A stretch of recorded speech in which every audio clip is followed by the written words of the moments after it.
Hello everyone. My name is Aurangzeb and today we shall talk about the US Constitution in this video.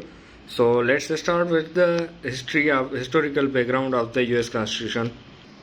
You can see the Constitutional Convention 1787. This is the historical part of the US Constitution. So let's start. In September 1786, 12 delegates from 5 states met in Annapolis and issued a call for a second convention to be held in the Philadelphia in May 1787 to consider changes that may be necessary to their common interest and their permanent harmony. Madison and his allies persuaded Congress after months of inaction to endorse the Constitutional Convention though the members imposed severe restrictions on the convention's mandate. On February 21, 1787, the Confederation Congress passed a resolution calling for a convention to discuss revisions and alterations of the Union.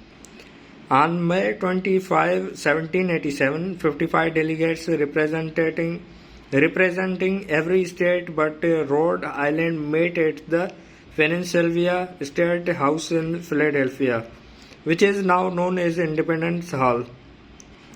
Notable delegates included George Washington, Benjamin Franklin, Alexander Hamilton, and James Madison. 39 of the 55 delegates had served in the Continental Congress and were well aware of the restrictions placed on the national government by the Articles of Confederation. They were convinced of the need for a stronger national government. The vast majority of the delegates entered the proceedings similarly convinced by their experiences under the Articles. The first question facing the delegates was whether to attempt to amend the Articles of Confederation or to throw out the Articles and create a new framework of government. The decision was made early on to create a new framework embodied in a new national constitution. At this point, the convention became known as the Constitutional Convention once the drafting of the Constitution had begun.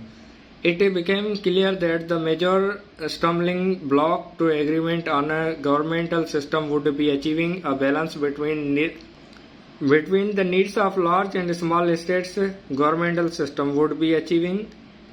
On September 17, 1787, the new constitution was approved by the convention and sent to the states for ratification.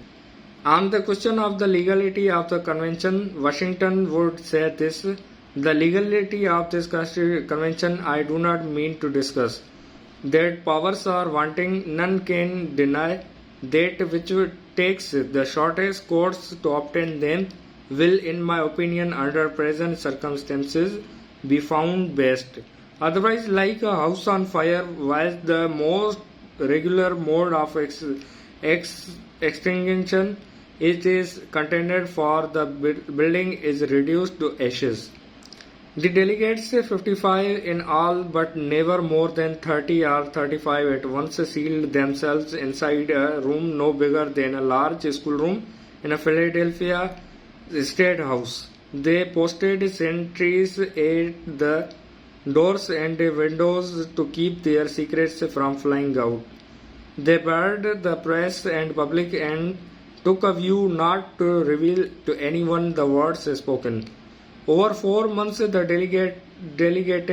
delegates hammered out compromises that established a system flexible to withstand more than 2 centuries of change. The delegates' goals were contradictory: to strengthen the national government and to limit its power. On many issues, there was deep division. The convention flip-flopped 5 times on whether the president should be eligible for re-election. When truly stymied, the convention would appoint a committee to come up with a solution and present it to the full convention.